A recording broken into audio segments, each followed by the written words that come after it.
네, 지난 영상에서는 백패킹 장비의 전체 리스트를 한번 훑어봤고요. 이번에는 그 중에서도 가장 중요한 4대 장비를 한번 정리해봤습니다. 백패킹도 즐기려고 하는 건데 공부까지 해야 하나요? 네, 하시면 돈도 덜 쓰고 덜 헤매요. 모든 상황과 환경에 완벽하게 대응하는 장비는 저는 아직까지 못 봤어요. 뭐든지 장점이 있으면 그에 따른 단점도 있고 결국 나는 뭘 선택하고 뭘 포기할 것인가가 중요해져요. 내가 백패킹을 언제, 어디로, 어떤 목적으로 가느냐에 따라서 나에게 맞는 장비는 또 달라지고요. 렌탈 서비스를 이용하든 아니면 가성비 장비 세팅으로 먼저 시작해보든 나에게 어떤 선택지가 있는지 알고 경험해보는 것과 모르고 경험하는 것 사이에는 굉장히 큰 차이가 있다고 생각합니다. 그래서 이번 영상에서는 입문자 기준에서 꼭 필요한 내용만 최대한 눌러 담아서 준비해봤고요. 조금 복잡하게 느껴지실 수 있는데 복잡한 설명 뒤에는 최대한 선택에 도움이 될 수 있도록 제가 개인적인 의견도 좀 같이 정리해서 말씀드릴게요. 일단 먼저 텐트는 사실 분류 기준 하나만 가지고도 1시간짜리 영상이 모자랄 수도 있어요. 근데 이번 영상은 입문자 가이드인 만큼 처음 텐트를 고르실 때 실제로 필요한 큰 기준들만 정리해 보겠습니다. 이 영상을 다 보시고 난 다음에 검색창에 백패킹 텐트라고 검색해 보셨을 때 적어도 어떤 텐트가 나한테 맞는 텐트고 어떤 텐트는 나한테 맞지 않는 텐트인지 구분하실 수 있게 된다면 이번 영상의 목표는 충분히 달성한 거예요. 백패킹 텐트를 볼 때 가장 먼저 결정해야 하는 거는 몇 인용 텐트를 살 건지예요. 1P는 1인용 텐트고요. 2P는 2인용 텐트예요. 근데 텐트에 있어서 표기 인원은 잘 수 있는 인원에 가깝지 쾌적하게 지낼 수 있는 인원과는 좀 차이가 있을 수 있거든요. 1인용 텐트는 보통은 한 명이 딱 맞게 자는 구조예요. 텐트에 따라서는 짐을 내부에 보관하기 좀 어려울 수도 있고 일부 장비는 전실이나 아니면 텐트 외부에 놔야 할 수도 있어요. 2인용 텐트도 마찬가지로 실제로는 두 분이서 사용하시기에 조금 좁게 느껴지실 수도 있어요. 두 분이서 누우면 어깨가 딱 맞닿는 정도의 그런 좁은 2인용 텐트도 있거든요. 그래서 실사용 기준으로 혼자서 좀 넓게 여유있게 사용하고 싶으시다면 뭐 1.5인용이나 아니면 2인용 텐트를 사용하는 경우가 많고 두 분이서 사용하실 때는 3인용 텐트 그런 식으로 생각하는 게 만족도가 좀 더 높을 수 있어요. 대신에 텐트가 커지면 커질수록 무게도 증가하고 설치 면적도 넓어지거든요. 이건 어디로 가느냐의 문제와도 연결되는데 박지가 넓고 평평한 박지라면은 아무 문제가 되지 않겠지만 산 정상으로 백패킹을 가시거나 그런 경우에는 우리나라에 그렇게 넓고 평평한 박지가 생각보다 많지가 않거든요. 그래서 몇 인용 텐트가 좋을까 고르실 때에는 자주 가는 박지에 그 텐트를 설치할 수 있는지 또 생각하시는 게 좋아요. 그 다음으로 볼 건 어떻게 서는 텐트냐예요. 텐트는 크게 자립식과 비자립식으로 나눌 수 있거든요. 팩다운이 필수이냐 아니냐를 기준으로. 여기서 팩다운은 바닥에 텐트를 고정하는 걸 의미해요. 자립식은 비교적 설치 가능한 박지 범위가 넓고 비자립식은 설치 가능한 박지의 조건을 좀 더 많이 타요. 자립식은 폴대만 연결하면 기본적으로 텐트의 형태가 서는 구조예요. 팩을 굳이 박지 않아도 스스로 설 수 있다. 그래서 자립식. 뭐 바위 위에 텐트를 치거나 아니면 너무 얼어 있어서 팩이 안 들어가는 땅에 쳐야 되거나 팩다운이 힘든 그런 데크 박지 같은 경우에서도 자립식 텐트는 유리한 점이 많아요. 내가 위치 수정하는 것도 굉장히 편하고요. 반면에 비자립식은 팩다운이 필수예요. 팩다운이 필수이기 때문에 박지의 상태에 영향을 많이 받겠죠. 팩 박을 자리를 확보하다 보면 생각보다 설치 면적이 넓어질 수도 있고 그리고 가이라인을 설치해야 되는 경우도 많아서 그 공간까지 같이 필요할 수 있어요. 이게 익숙해지면 굉장히 편리하겠지만 입문자는 처음에는 조금 스트레스를 받을 수도 있어요. 대신에 가장 큰 장점은 무게. 폴대가 빠지기 때문에 무게가 가벼워요.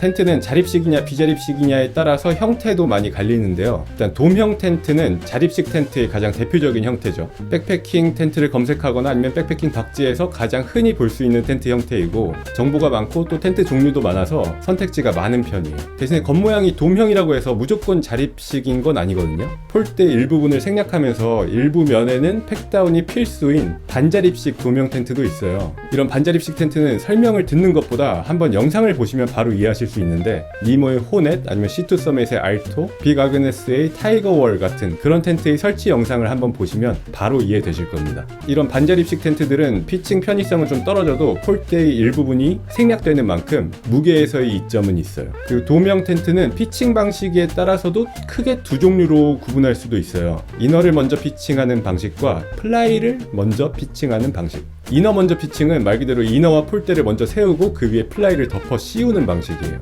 텐트 구조를 이해하기에 좀 더 직관적이고, 그리고 이너와 플라이를 따로 보관할 수 있어서 플라이만 젖었을 경우에 패킹도 따로 할 수 있고, 집에 돌아와서 플라이만 말려도 돼요. 그렇게 사후 관리가 좀 더 편하다는 그런 장점이 있고, 다른 피칭 방식에 비해서 텐트의 각이 잘 사는 경향이 있어요. 대신에 플라이를 씌우기 전에 이너를 먼저 설치해야 되다 보니까 비가 내리는 날에 설치할 때에는 플라이를 씌우기도 전에 이너가 다 젖어버려서 그게 굉장히 불편할 수 있어요.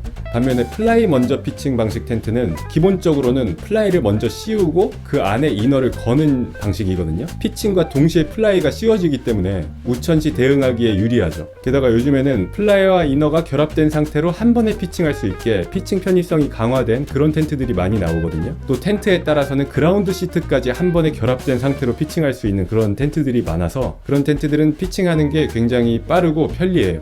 다음으로는 터널형 텐트. 터널형 텐트는 팩다운이 필요하다는 점에 있어서 비자립식 텐트예요. 길쭉한 생활 공간이나 아니면 넓은 전실을 확보할 때 유리한 경우가 많고, 전실이 큰 경우가 많아서 여러 명이서 백패킹을 할 때 그 전실에 모여서 함께 시간을 보낼 수도 있어요. 대신 단점으로는 팩다운이 필수고 가이라인 설치까지 완료되어야 안정적으로 완성되는 경우가 많고요. 비자립식 텐트라고 하더라도 기본적으로 폴대가 있어야만 설치할 수 있는 텐트이기 때문에 무게에 있어서 이점이 좀 덜해요.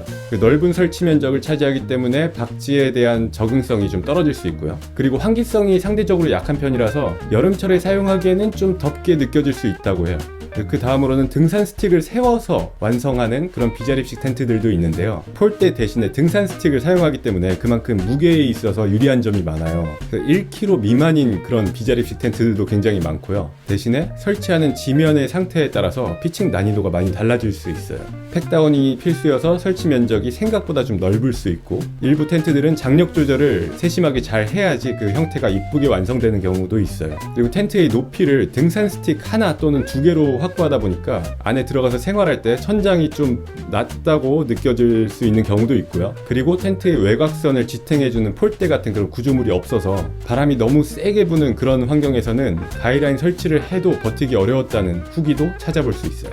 여기까지가 기본적인 텐트의 비자립, 자립식, 그리고 형태에 따른 구분이었고요. 그 외에도 검색하실 때 용어가 낯설어서 좀 헷갈리실 수 있는 게 몇 가지가 있는데, 첫 번째로 공격형 텐트. 보통 1인용이면서 전실이 없는 경우가 많고 설치 면적을 아주 적게 차지하고 그리고 무게도 그만큼 가벼운 그런 텐트들을 공격형 텐트라고 부르는 것들이 있거든요. 이런 텐트들은 무게가 가볍고 또 설치 면적이 굉장히 좁기 때문에 어디서든 설치할 수 있다, 어디든 가져갈 수 있다, 그런 이점이 있는 반면에 거주성을 희생해야 되는 경우가 많아서 보통은 계집 아니면 관짝 텐트라고 불리는 경우도 많아요. 장거리 산행을 가시거나 접근하기 어려운 박지에 갈 때 이런 텐트들이 있으면 유리할 수 있습니다. 그 다음으로는 쉘터. 보통 쉘터라고 하면 바닥이 일체형이 아니고 개방성이 큰 어떤 생활 공간용 텐트 같은 그런 텐트들을 쉘터형 텐트로 분류해요. 텐트의 바닥 원단이 텐트에 붙어있지 않거나 아니면 탈착식인 경우가 많아요. 그래서 설치해두고 그 안에서 의자나 테이블을 놓고 거실처럼 쓰는 용도에 최적화된 그런 텐트죠. 그 안에서 자는 공간으로 활용하기보다는 여러 명이서 갔을 때 함께 모이는 거실 아니면 주방, 그런 공용 공간으로 활용되는 경우가 많아요. 필요할 때는 이너를 설치해서 숙박용으로 활용할 수도 있어요. 네, 여기까지 검색하시면서 접할 수 있는 큰 분류들만 한번 소개해드렸고요. 만약에 경량성을 중요시한다면 편의성을 좀 포기하더라도 비자립식 텐트나 아니면 공격형 텐트, 그런 것들이 좋은 선택지가 될 수 있을 것 같고요. 넓고 평평한 박지 위주로 백패킹을 가신다면 터널형 텐트도 좋은 선택지가 될 수 있을 것 같고, 하지만 범용적으로 사용하기에는 도명 텐트가 가장 무난한 선택지가 아닐까라고 개인적으로는 생각합니다. 자, 이제부터 소개해드릴 거는 텐트 안에서 실제로 생활하실 때 거주성에 있어서 영향을 미칠 수 있는 그런 요소들을 소개해드릴 텐데요. 텐트를 고르실 때 상세하게 살펴보시면 나중에 만족도에 큰 영향을 미칠 수도 있어요. 먼저 첫 번째로는 벽 구조. 텐트들은 보통 벽이 한 겹 아니면 두 겹으로 되어 있어요. 근데 이 벽이 몇 겹으로 되어 있냐가 텐트 안에서 생활할 때 결로, 그리고 무게, 거주성에 영향을 줘요. 결로라는 거는 사람의 숨이나 아니면 습기, 텐트 내부와 외부의 온도차 때문에 텐트 벽면 안쪽에 물방울이 맺히는 걸 의미해요. 침낭이나 옷이나 아니면 다른 장비들이 젖을 수도 있고 쾌적하지도 않고 또 철수할 때도 되게 번거로워지거든요. 그런데 결로가 아예 없는 텐트는 없다고 보셔도 돼요. 모든 텐트는 결로가 발생할 가능성을 안고 있는데, 그래서 이 결로를 어떻게 하면 최소화하고 줄일 수 있느냐가 텐트 생활에 있어서 아주 중요한 문제거든요. 환기를 잘 지켜주는 것도 한 가지 방법인데 텐트의 벽이 어떤 구조인가도 이 결로에 영향을 줘요. 일단 더블월, 이너하고 플라이가 분리된 구조죠. 이런 더블월 구조는 결로 대응에 좀 유리한 편이에요. 플라이하고 이너 사이가 단열층 역할, 그러니까 외부와 내부 온도 차이의 완충지대 역할을 해서 결로 발생이 좀 덜한 편이에요. 대신에 벽이 두 개인 만큼 무게가 좀 더 무겁고 텐트에 따라서 구조가 좀 복잡해질 수도 있어요. 그리고 이너하고 플라이가 달라붙어 버리면 이 단열 효과가 떨어지기 때문에 텐트의 모든 면에 팩다운이 필요한 경우도 있어요. 반면에 싱글월은 벽이 한 겹인 텐트죠. 대체로 더블월에 비해서 가볍고 구조도 단순해요. 대신에 결로에 좀 더 민감한 편이에요. 단열 시공이 안 된 벽이라고 생각하시면 돼요. 그래서 이런 싱글월의 장점을 살리면서 단점을 줄이려는 목적으로 텐트의 원단을 투습성이 있는 원단을 사용해서 습기를 좀 배출시키거나 아니면 텐트의 일부 면만 더블월 구조로 만든 그런 하이브리드 텐트도 있거든요. 대신 그런 텐트들은 가격이 좀 비싸거나 무게가 기대했던 것만큼 가볍지 않을 수도 있어요. 그래서 어느 게 더 낫냐는 사실 이거는 환경과 취향의 문제인 것 같은데 범용적으로 사용하기에는 더블월이 좀 더 좋지 않나라는 게 제 개인적인 생각이에요. 결로에 대응하는 게 굉장히 어려운 아주 습한 환경이 있을 수 있기 때문이에요. 다음으로는 출입문. 보통 텐트는 출입문이 한 개 또는 두 개죠. 두 분이서 사용하실 때는 출입문이 두 개인 편이 아무래도 좀 더 편리하고 또 환기에 있어서도 더 유리한 편이에요. 대신에 출입문이 많을수록 무게는 좀 더 증가하겠죠. 다음으로는 전실. 전실이 아예 없는 텐트도 있죠. 근데 비가 오거나 아니면 바람이 너무 강한 환경에서는 전실이 있고 없고가 체감 차이가 꽤 큰 것 같아요. 전실에 배낭이나 신발 아니면 젖은 장비 같은 것들을 보관할 수도 있고 조리 공간으로 활용할 수도 있고요. 전실을 자주 활용하시는 그런 분이시라면 전실 개수가 몇 개인지 또 전실 너비가 얼마인지 그런 것들도 거주성에 영향을 줄 수 있습니다. 그리고 텐트는 내부의 천장 높이에 따라서 공간감이 많이 달라지는 것 같아요. 앉았을 때 답답하진 않은지, 매트리스 위에 앉아도 괜찮은지, 머리 공간이 확보가 안 되면 진짜 불편하거든요. 저는 키가 183cm인데 저는 텐트 고를 때 이 이너의 높이가 굉장히 중요해요. 저한테는 이너 높이가 105cm부터가 좀 괜찮고 103cm가 마지노선인 것 같더라고요. 대신에 텐트의 높이가 높으면 높을수록 무게도 그만큼 증가하고 강풍에는 그만큼 더 약해질 수 있어요.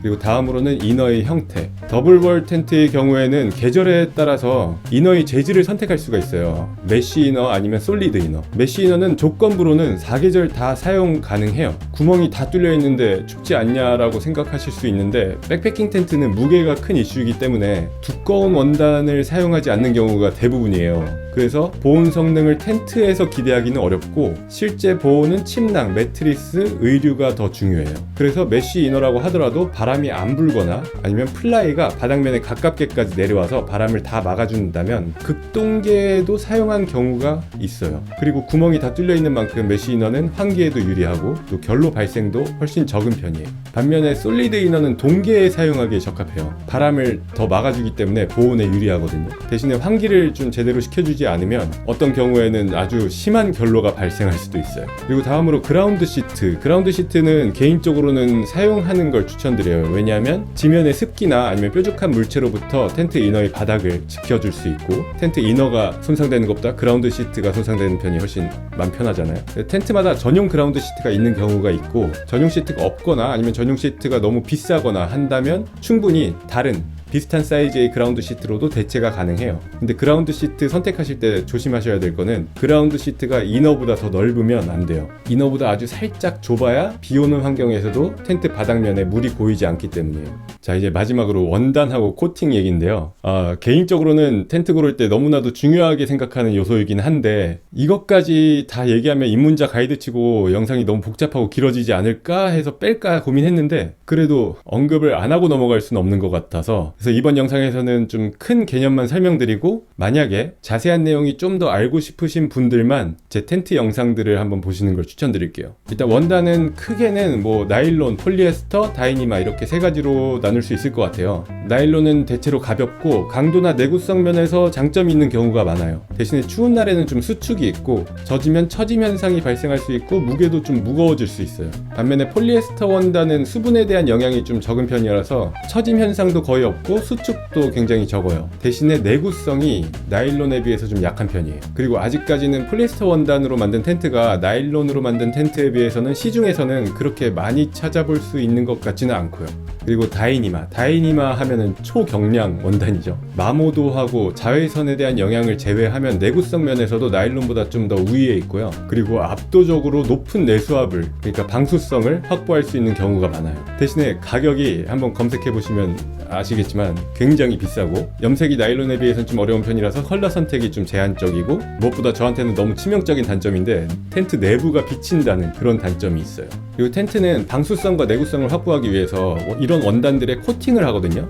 다이니마 원단은 코팅을 하지 않지만 이 코팅 방식에 따라서도 그 원단의 방수나 내구성이나 관리나 가격이 달라질 수도 있어요. 대표적인 거 몇 가지만 소개해드리면, 일단 양면 실리콘 원단은 내구성이 좋고 가수분해 문제에서 자유로워서 수명이 좀 긴 편이에요. 어디서는 반영구적이라고 말하기도 하죠. 대신에 그 원단에 생기는 그 봉제선을 완벽하게 막는 게 좀 어려워서 환경이나 조건에 따라서는 물샘 현상이 좀 발생할 수 있거든요. 반면에 실리콘 PU 코팅 원단 같은 경우에는 가장 보편적이고 가격도 저렴하고 높은 방수성도 확보할 수가 있죠. 대신에 그 PU 코팅이 습기를 머금으면서 분해가 돼버리는 그런 가수분해 문제가 있어요. 그걸 어떻게 관리하느냐에 따라서 수명이 2년에서 7년으로 아주 크게 달라질 수가 있어요. 그래서 이런 실리콘 PU 코팅의 가수분해 문제를 좀 더 개선한 게 실리콘 PU 코팅인데, 높은 방수성 확보할 수 있고 가수분해 문제는 완전히 해결됐다고 볼 수는 없지만 그래도 실리콘 PU에 비해서는 비교적 적은 편이에요. 대신에 가격이 실리콘 PU 코팅 텐트보다는 조금 더 높게 형성되어 있어요. 이런 원단과 코팅에 대해서는 세부적으로 들어가면 내용이 훨씬 더 많은데 입문자 가이드니까 여기서는 이 정도까지만. 이 중에서 어느 걸 하나를 딱 추천드리긴 어렵고, 이 부분에 있어서는 저도 결정장애가 오거든요. 그러니까 그 각각의 장단점을 한번 비교해 보시고 자신에게 맞는 원단과 코팅을 선택하시길 바라겠습니다. 네, 여기까지가 텐트에 대한 정리였고요. 지금까지 많이 복잡했죠. 4대 장비 중에서 텐트가 가장 복잡해요. 최대한 줄여서 말씀드렸는데도 지금 내가 막 빼먹은 거 없나 하는 불안감이 자꾸 생기거든요. 이 텐트만큼은 렌탈 서비스를 먼저 이용해 보시거나 아니면 주변에서 빌려서 먼저 사용해 보시기를 추천드리는데요. 영상으로 보시는 것과 직접 사용해 보시는 거는 정말 체감 차이가 크거든요. 아마 텐트 몇 종류를 써보시면 어떤 점이 불편하고 또 어떤 요소들은 나한테 잘 맞는지 그런 것들을 판단하시기에 훨씬 쉬우실 거예요. 자, 이렇게 텐트가 복잡했던 반면에 침낭은 비교적 기준이 단순해요. 일단 내가 백패킹을 언제 갈 건지만 정하면 생각보다 방향이 빨리 잡히거든요. 네, 침낭은 텐트보다 기준이 좀 더 선명한 편이에요. 결국에 제일 먼저 생각해야 되는 건 내가 백패킹을 언제 갈 건지. 침낭을 한번 검색해 보시면 제품명 뒤에 숫자가 붙어 있는 경우가 굉장히 많은데, 이 숫자는 우모량을 뜻하는 경우가 많고, 이 숫자가 같은 브랜드의 라인업 안에서는 어느 게 더 따뜻한지 비교 기준이 될 수 있는데, 이 숫자를 가지고 다른 브랜드의 숫자와 비교해서 어느 게 더 따뜻한지 비교하기에는, 그러니까 절대적인 기준으로 삼기에는 조금 어려운 점이 있어요. 가장 큰 이유는 침낭의 보온력이 우모량 하나만으로 결정되진 않기 때문이에요. 충전재의 종류, 그리고 필파워, 우모량, 침낭의 구조와 형태에 따라서 보온력이 많이 달라져요. 충전재의 종류에는 구스다운, 덕다운, 합성솜 계열로 나눌 수 있을 것 같은데, 구스다운은 같은 무게 대비 보온력이 좋은 편이고 압축도 잘 되기 때문에 패킹 사이즈가 작아요. 가격대는 조금 더 비싼 편인데 그만큼 경량성과 패킹성에 이점이 있기 때문에 동계 침낭을 고르실 때는 특히 더 추천할 만한 소재예요. 반면 덕다운은 같은 보온력의 구스다운에 비해서는 좀 더 무겁고 부피도 커질 수 있고요. 대신에 가격적인 메리트가 있고, 덕다운도 잘 고르시면 충분히 좋은 성능을 낼 수 있는 것 같아요. 그리고 합성 충전재 계열은 대체로 습기에 좀 강한 편이고 관리도 쉬운 편이에요. 대신에 같은 보온력을 확보한다고 했을 때는 좀 더 무겁고 부피도 많이 커질 수 있어요. 그래서 이거는 가성비 하계용 침낭을 고르실 때는 좋은 선택지도 될 수 있을 것 같아요. 다음으로 필파워. 필파워는 충전재가 얼마나 잘 부풀고 공기층을, 단열층을 형성할 수 있는지를 나타내는 수치예요. 숫자가 높을수록 같은 무게 대비 효율이 좋다고 볼 수 있고, 이 필파워는 패킹 사이즈에도 영향을 줘요. 구스다운 기준으로는 한 800 필파워 이상이면 꽤 괜찮은 선택지로 보는 경우가 많아요. 근데 필파워가 높다고 무조건 따뜻한 건 또 아니에요. 우모량이 그만큼 받쳐줘야 되거든요. 우모량은 실제로 얼마나 충전재가 많이 들어갔느냐를 나타내는 건데, 필파워가 높아도 우모량이 적으면 기대보다 안 따뜻할 수도 있고, 반대로 필파워가 그렇게 높지 않아도 우모량만 충분하다면 보온력도 그만큼 좋아져요. 대신에 우모량이 많이 들어가면 그만큼 무게와 부피는 늘어나겠죠. 다음으로는 형태. 침낭은 크게 머미형과 퀼트형으로 구분할 수 있는데, 머미형은 다리 쪽으로 좀 좁아지는 그 미이라 같은 형태, 그 몸의 형태와 딱 맞는 모양이기 때문에 내부 공간이 좁아서 보온 효율성이 굉장히 좋아요. 대신에 좀 답답할 수 있겠죠. 그래서 퀼트형은 등판을 줄이거나 없애서 무게를 많이 줄이는 방향이고요. 머미형보다 내부 공간이 좀 넓고 여유로워서 답답함이 덜할 수 있어요. 대신에 그만큼 열이 빠져나갈 틈새가 많기 때문에 추운 환경에서는 사용자 습관이나 세팅의 영향을 좀 많이 받는 것 같아요. 그래서 동계 백패킹 입문자라면 보온성이 아무래도 중요하기 때문에 머미형이 더 좋지 않을까 생각해요. 근데 여기까지 보시면 침낭도 생각보다 복잡하죠. 실제로 보온성은 충전재의 종류와 필파워, 우모량, 그리고 구조와 형태, 이런 요소들이 다 같이 영향을 주기 때문에, 그런데 소비자 입장에서 이런 거를 하나하나 다 계산하고 있기 너무 어렵잖아요. 그래서 그거를 좀 더 쉽게 파악할 수 있게 해주는 그런 기준이 컴포트 온도, 리미트 온도, 익스트림 온도라는 개념이에요. 일단 컴포트 온도는 비교적 편하게 잘 수 있는 기준이에요. 그래서 입문하시는 분들은 침낭을 보실 때 이 컴포트 온도를 중점적으로 보시는 게 좋아요. 리미트 온도는 버틸 수 있는 기준, 편하게 잔다가 아니에요. 버틴다예요. 익스트림 온도는 구조될 때까지 살아있을 수 있게 해주는 기준. 그러니까 이 숫자를 보고 판단하시면 위험할 수 있어요. 그래서 침낭은 컴포트 온도를 기준으로, 그리고 그것도 좀 보수적으로 보는 게 안전해요. 어떤 브랜드는 좀 더 낮게 잡기도 하고 높게 잡기도 하고, 또 어떤 브랜드는 이 컴포트 온도 대신에 홍보에 리미트나 익스트림 온도를 활용하는 경우가 있어서 반드시 컴포트 온도가 몇 도인지 확인하셔야 되고, 동계에 사용할 때에는 좀 더 보수적으로 안전하게 보시는 게 좋습니다. 그런데 극동계 백패킹을 하시려는 분들을 위해서 좀 더 침낭의 보온성에 직접적인 영향을 미칠 수 있는 그런 디테일들 몇 가지를 소개해 드리려고 하는데요. 극동계용 침낭을 보실 분들만 보셔도 좋습니다. 일단 배플. 배플은 내부 충전재가 이동하지 않고 고르게 분포되게 하는 그런 격벽이나 칸막이 구조예요. 이것도 아주 단순하게 구분하면 스티치스루랑 박스월 구조가 있다고 보시면 되는데, 스티치스루는 말 그대로 봉제선이 그대로 연결된 구조예요. 그래서 봉제선을 따라서 열이 드나드는 콜드 스팟이 많이 발생하거든요. 그래서 보온에 불리한 점이 있어요. 그래서 동계용 침낭으로는 박스월 구조 중에서 선택하시는 게 좋은데, 박스월 구조는 콜드 스팟을 되게 최소화하고 다운이 좀 더 고르게 분포할 수 있게, 더 잘 부풀 수 있게 그렇게 만든 구조라고 생각하시면 되고, 박스월 구조도 굉장히 여러 가지가 있으니까 그 안에서 보온에 유리할수록 좀 비싼 감이 있거든요.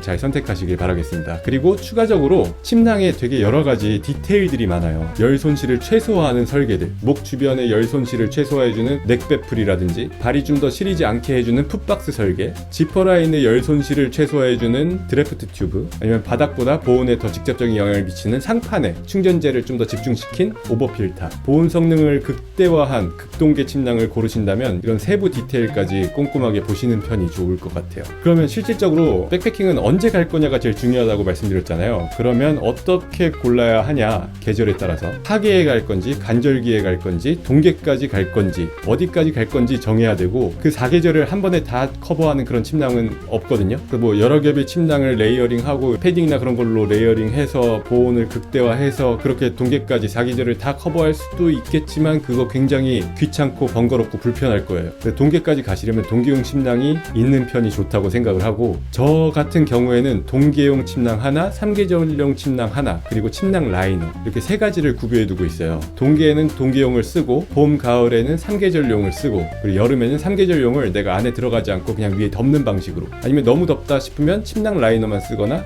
안 덮거나 그런 식으로 운영하고 있으니까 이렇게 하시는 것도 한번 참고해 보시는 것도 괜찮을 것 같아요. 근데 이 보온을 담당하는 거는 침낭 하나만으로는 좀 한계가 있어요. 왜냐면 침낭이 바닥에 눌린 부분은 공기층이 죽어서 단열 효과가 떨어지거든요. 그래서 바닥 한기를 막는 역할을 매트가 담당하게 되는데 침낭만 따뜻하다고 끝나는 게 아니라 매트까지도 봐야 된다는 거죠. 그런데 잠깐, 제가 욕심을 좀 내서 중요한 것들을 다 담으려다 보니까 영상이 생각보다 좀 길어졌네요. 그래서 여기서 한번 끊고 가겠습니다. 매트하고 배낭, 그리고 실제로 뭘 먼저 사야 되고 어디에 힘을 줘야 할지는 제가 다음 영상에서 이어서 말씀드릴게요. 여기까지 오신 분들 진짜 고생 많으셨고요. 화장실 한번 갔다 오시죠.